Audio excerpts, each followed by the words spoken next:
ചെറുപ്രായത്തിൽ തന്നെ വിമാനം പറത്താൻ ഒരുങ്ങുകയാണ് കണ്ണൻ എന്ന 17-കാരൻ. തൃശൂരിലെ ഫ്ലൈയിംഗ് സ്കൂൾ ഗ്രൗണ്ട് ട്രെയിനിങ്ങിൽ ഏർപ്പെടുന്ന കണ്ണന് ട്യൂണീഷ്യയിൽ വിമാനം പറത്തുന്നതിനുള്ള അവസരമാണ് ലഭിച്ചത്. വീട്ടിലിരുന്നു കണ്ട അതിരില്ലാത്ത ആകാശ സ്വപ്നങ്ങളാണ് ഈ 17-കാരന് ഇന്ന് ട്യൂണീഷ്യ വരെയുള്ള അവസരമൊരുക്കിയിരിക്കുന്നത്. ഓരോ പൈലറ്റും അടിസ്ഥാനമായി അറിഞ്ഞിരിക്കേണ്ട കാലാവസ്ഥാ പഠനവും എയർക്രാഫ്റ്റുകളുടെ പ്രവർത്തനവുമൊക്കെയാണ് ഇപ്പോൾ സ്വായത്തമാക്കുന്നത്. അതോടൊപ്പമുള്ള സിമുലേറ്റർ ട്രെയിനിങ്ങിൽ കണ്ണൻ ഇപ്പോൾ തന്റെ ആകാശ പറക്കൽ നടത്തിക്കൊണ്ടിരിക്കുകയാണ്.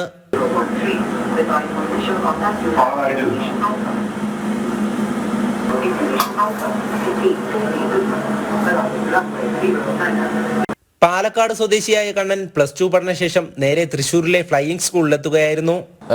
+2 കഴിഞ്ഞ് ഈ ഏവിയേഷൻ ഫീൽഡ് എടുക്കുന്നതിന് മുന്നേ ഡിഗ്രി എടുക്കും. അങ്ങനെ ചെയ്ത് ഓരോന്നും കഴിയുമ്പോൾ ഏജ് ആവും. ഞാൻ ഡയറക്റ്റ് +2 കഴിഞ്ഞതും +2 എക്സാം കഴിഞ്ഞ ദിവസം തന്നെ ഞാൻ ഇവിടെ അഡ്മിഷൻ എടുക്കാൻ വന്നു. അത്രയും ഫാസ്റ്റായി. പിന്നെ ഞാൻ ഒരു കൊല്ലം നേരത്തെ ആയിരുന്നു +2 കഴിഞ്ഞത്. എനിക്ക് 17 ഇയർ സ്റ്റാർട്ടിങ്ങിൽ തന്നെ എൻ്റെ +2 കഴിഞ്ഞു. ഇപ്പോൾ ഞാനിപ്പോൾ 17 ഇയർ ഓൺ ഗോയിങ് ആണ്. ആരും കൂടുതൽ പേരില്ല, ഒരു രണ്ട് പേരെന്തോ ആണ്, അതും വുമൺ 2 പേരെന്തോ ആണ് ഇപ്പോൾ പൈലറ്റായിട്ട് ഉള്ളൂ, യങ്ങസ്റ്റ്. ആകാശമോഹങ്ങൾ മാത്രമല്ല കണ്ണനെ വ്യത്യസ്തനാക്കുന്നത്.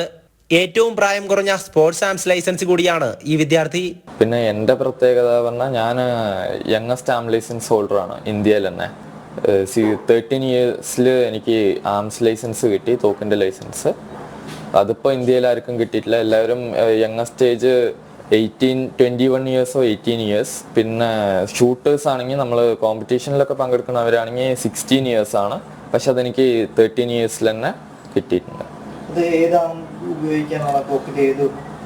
എനിക്ക് ഇപ്പോൾ .22-ന്റെ ഫയർ ആം ലൈസൻസ് ആണ് കിട്ടിയിരിക്കുന്നത്.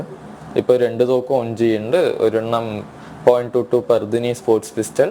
ആദ്യമായി നടത്തിയ സിമുലേറ്റർ ട്രെയിനിങ്ങിൽ തന്നെ കണ്ണന്റെ പൈലറ്റ് ജോലിയോടുള്ള അഭിരുചി എല്ലാവരും തിരിച്ചറിഞ്ഞു. ഗ്രൗണ്ട് ട്രെയിനിങ്ങിന് ശേഷം ട്യൂണീഷ്യയിലെ തന്റെ യഥാർത്ഥ വിമാനം പറപ്പിക്കുന്ന ദിനത്തിനായുള്ള കാത്തിരിപ്പിലാണ് കണ്ണൻ ഇപ്പോൾ. ജനം, തൃശൂർ.